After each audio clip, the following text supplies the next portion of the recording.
Përshëndetje, në këtë video do të shohim strukturat iterative ose ndryshe ciklet. Strukturat iterative janë struktura përsëritse të cilat ekzekutojnë një instruksion ose një bashkësi instruksionesh në mënyrë të përsëritur derisa të plotësohet një kusht i dëshiruar. Do të shohim tre struktura ciklike, ciklin for, ciklin while dhe ciklin do while, të cilat mund të bëjnë të njëjtat gjëra, por ekzekutohen në mënyra të ndryshme. Shohim fillimisht ciklin for. Logjika e ciklit for është e tillë: testohet fillimisht vërtetësia e kushtit dhe më pas përsëriten instruksionet për një numër të përcaktuar herësh. Cikli for fillon kështu: for ose për indeks baraz me vlerë fillestare deri në një vlerë përfundimtare me hap h, pra me një hap të përcaktuar nga ne, bëj blok instruksionesh, pra ekzekuto disa shprehje. Dhe të gjitha këto shprehje do të ekzekutohen aq herë sa ne ta kemi përcaktuar, nga vlera fillestare deri në vlerën përfundimtare. Shohim ciklin while. Logjika e ciklit while është e tillë: testohet fillimisht vërtetësia e kushtit njësoj si cikli for dhe përsëriten instruksionet për aq kohë sa kushti është i vërtet. Pra, gjersa kushti është i vërtet, bëj blok shprehjesh që janë të vendosura në brendësi të ciklit. Ndërsa cikli do while, ndryshe nga dy ciklet e tjera, edhe në rast se kushti nuk është i vërtet, instruksionet e trupit të tij do të ekzekutohen të paktën një herë. Pra, këtu ekzekutimi fillon fillimisht nga trupi i ciklit dhe jo nga vërtetësia e kushtit. Pra, bëj blok shprehjesh gjersa kushti është i vërtet. Një shembull, ta afishohem 5 numrat e parë natyror. Do ta shohim të njëjtin shembull të zgjidhur për ciklin for, ciklin while dhe ciklin do while. Fillimisht, cikli for, kemi deklaruar dy variabla integer, i cili do të shërbejë si indeksi, dhe n, që do të na mbaj vlerën se sa numra ne duam të afishojmë. Në rastin ton, nësi kemi dhënë vlerën 5, sepse duam të afishojmë 5 numra. Për i barazim me 1 deri në n, kaq herë do të ekzekutohet ky cikli jon, pra 5 herë gjithsej, bëj çfarë ka pas next. Dhe pas next ne kemi vetëm output i, pra do të afishohet në ekran i-ja. I-ja, duke qenë se është një indeks që ndryshon në varësi të iteracionit, do të afishohet fillimisht 1, pastaj i-ja do të bëhet 2, do të afishohet me output 2, i-ja do të bëhet 3, do të afishohet 3 e kështu me radhë deri tek 5. Dhe pas kësaj do të shkojë dhe do të ekzekutohet çfarë ka pas done. Pas done, në rastin ton, vetëm programi përfundon dhe nuk kemi vendosur asgjë tjetër. Në këtë mënyrë, janë afishuar 5 numrat e parë natyror. E shohim tani për ciklin while.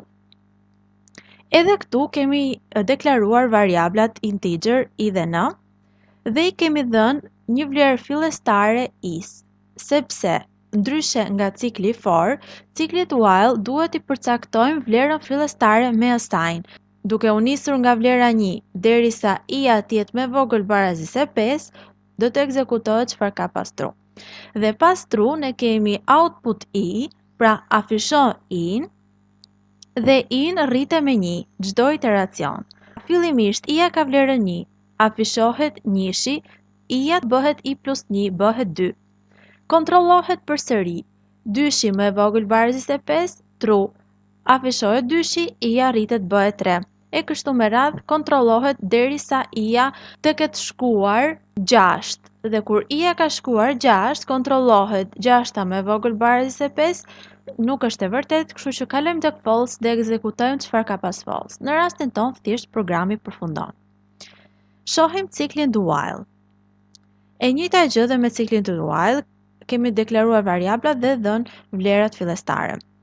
Ndryshimi është që kushti i ciklit është i vendosur në fund të programit dhe përpara tij janë vendosur instruksionet që do të ekzekutohen, që do të thotë se fillimisht ekzekutohet bloku instruksioneve, pra output i dhe i-ja barazi me i plus 1, dhe më pas kontrollohet cikli. Edhe në rast se kushti nuk do t'jeti vërtet, instruksionet output i dhe i baraz me i plus 1 do të realizohen të paktën një herë. Të shohim tani disa shembuj konkret në Flowgorit. Shembulli i parë do të jetë të afishohen 5 numrat e parë natyror në rendin zbritës duke përdorur ciklin while. Pra, fillimisht deklarojmë variablin i cili na shërben si variabli indeks që do të realizojë mbredhjen e ciklit. I japim vlerën is 5, sepse ne duam që të afishohen 5 numrat e parë natyror. Pra, deri tek 5 duam që të shkojë cikli jon. Marrim ciklin while dhe tashmë do të vendosim kushtin gjersa i-ja t'jetë më madhe barezi se 1, sepse ciklin tonë do ta fillojmë nga vlera 5 dhe jo nga 1 deri tek 5 siç e pam tek ushtrimi më parshëm. Për këtë arsye, përsa kohë kushti të jetë i vërtet, ekzekuto çfarë ka pastru. Dhe pastru vendosim një output i, pra indeksin. Vendosim edhe se si do të eci i-ja. I-ja do të zvogëlohet pas çdo interacioni dhe do të bëhet i minus 1. Fillimisht, i-ja ishte barabart me 5.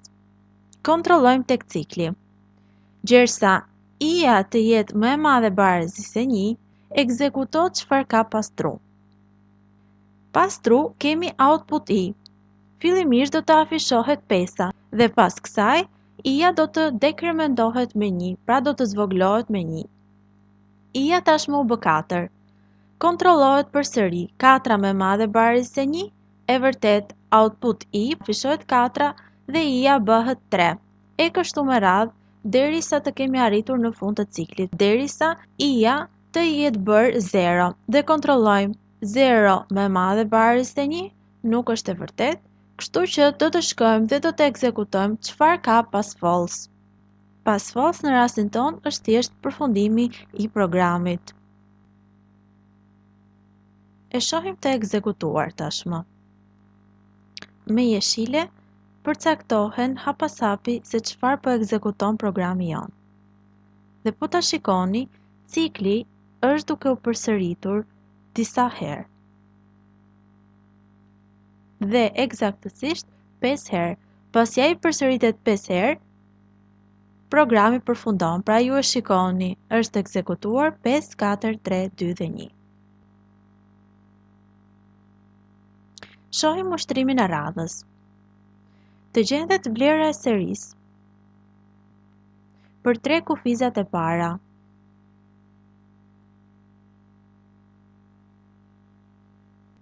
Seria do t'jetë e tillë: 1/3 plus 3/5 plus 5/7.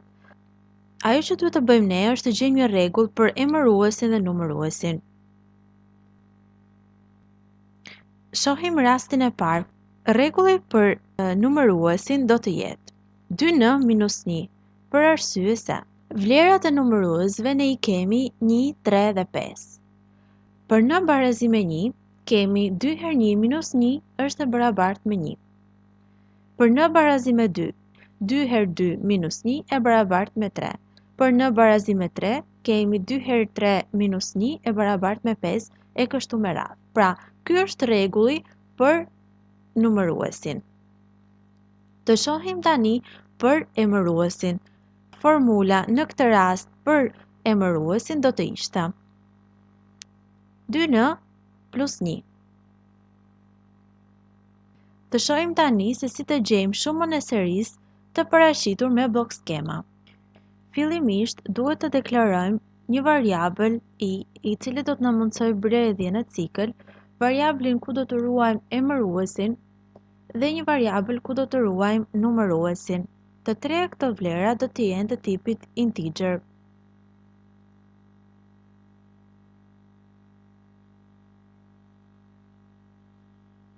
Duhet të deklarojmë gjithashtu edhe një variabël ku do të ruajmë shumën. Shuma për rastin ton do të jetë e tipit real, pra një numër me presje.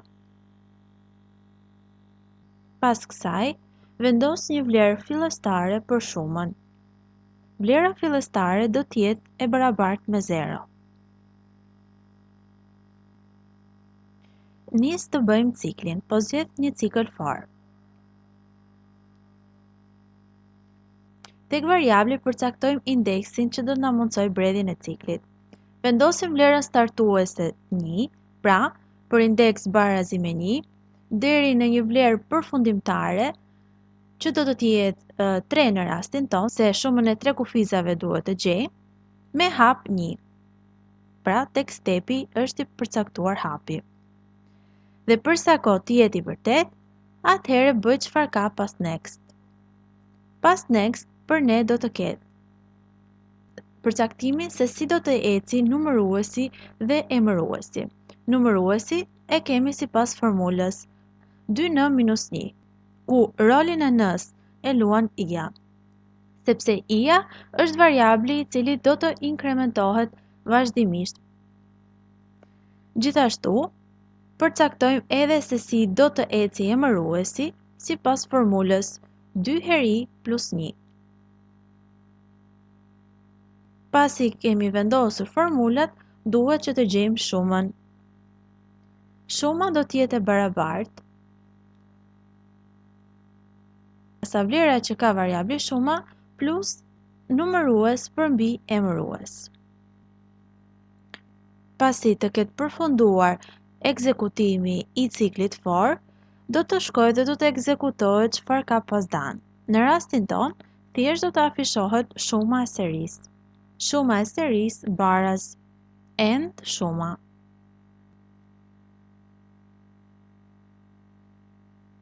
E shohim edhe një herë se çfarë kemi bërë.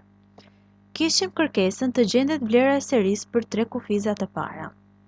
Deklaruam variablin i, që është variabli që do na mundsoj bredhjen në cikël, emëruesin dhe numëruesin. Më pas, deklaruam variablin shuma të tipit real. I dham një vlerë fillestare këtij variabli 0. Deklaruam një cikël for. Cikli jon fillonte nga vlera e barabartë me 1 deri në 3, pra gjithsej do të ekzekutohej 3 herë. Dhe çdo herë që do të ekzekutohej, do të shkonte tek next dhe do të bënte numëruesin e barabartë sa 2 herë i minus 1, emëruesin e barabartë sa 2 herë 1 plus i, pra në rastin ton i-ja është e barabartë me 1 fillimisht në iteracionin e parë dhe kemi marrë përkatësisht 1-shin edhe 3-shin. Dhe shumën e bëjmë sa vlera fillestare që ka shuma 0 plus 1/3. Dhe kështu kemi marrë elementin e parë. E njëjta gjë do të vazhdojë edhe për ciklin e tretë. Dhe pasi të ketë mbaruar, do të afishohet shuma e serisë baraz end shuma, pra vlerën që ka variabli shuma. Ekzekutimi do të jetë i tillë: shuma e serisë është e barabartë me 1.6 dhe disa vlerat e tjera pas presjes. Shohim edhe një shembull të fundit. Të merren në numra nga përdoruesi dhe të gjendet sasia dhe mesatarja e numrave më të mëdhenj se 2. Gjëja e parë që duhet të bëjmë është të deklarojmë variablat. Deklarojmë variablin i që do të na shërbejë për ciklin, variablin n që do të na mbajë vlerën që do të vendosi përdoruesi, pra sa numra do të vendosi, sasia ku do të ruhet sasia e numrave më të mëdhenj se sa 2 dhe një variabël shuma. Na duhet gjithashtu edhe një variabël ku do të ruajmë çdo numër që do të vendosi përdoruesi nga tastiera. Po vendosim variablin numër. Pas kësaj, na duhet të deklarojmë edhe variablin mesatare. Mesatare do të jetë e tipit real, pra një numër me presje.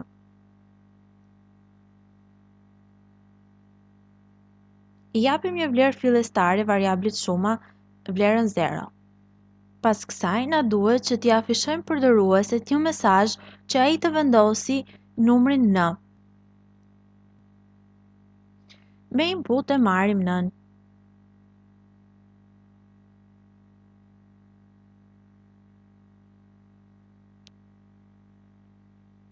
Tani duhet të vendosim një cikël, po marr ciklin for.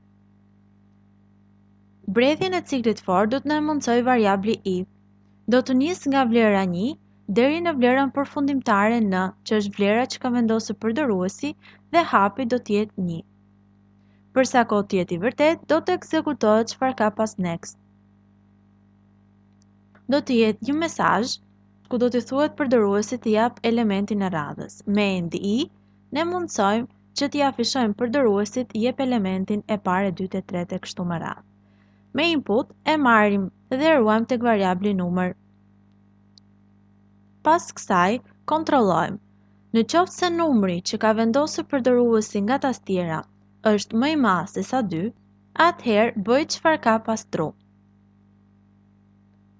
Në këtë rast, do të themi që kemi gjetur një element më të madh se 2 dhe do ta shtojmë tek variabli sasia. Pra sasia është e barabartë sasi plus 1. Do të gjejmë edhe shumën, shuma e barabartë sa vlera që ka variabli shuma plus numrin që ka vendosur përdoruesi nga tastiera. Në përfundim të ciklit, të ekzekutohet çfarë ka pas done.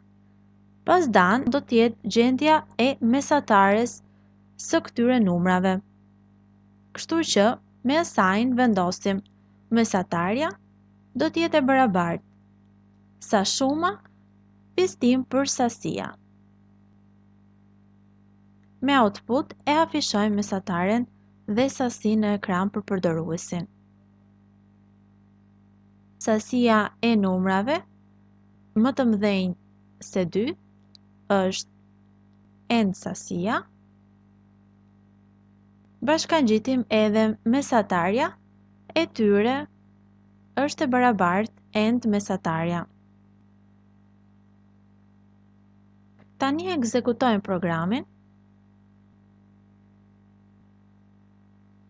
dhe është afishuar mesazhi i parë jep vlerën e n-s. Japim vlerën 4. Afishohen mesazhet tashmë radh pas radhe. Jep elementin e parë. Po japim elementin 1, 2, 3. Na ka nxjerrë një error, po ta shikoni, sasia barë sasia plus 1 është bërë me të kuqe, që do të thotë ka një gabim. Ne kemi thënë sasin bëhe sa vlera që ka sasia plus 1.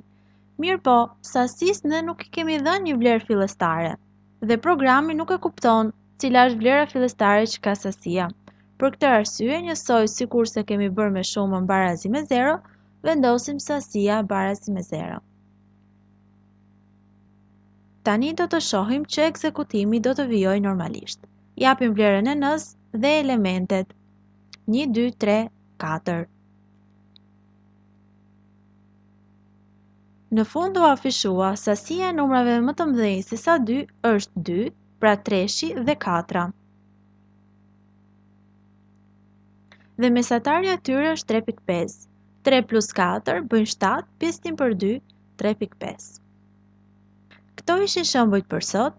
Shihemi në videot e radhës.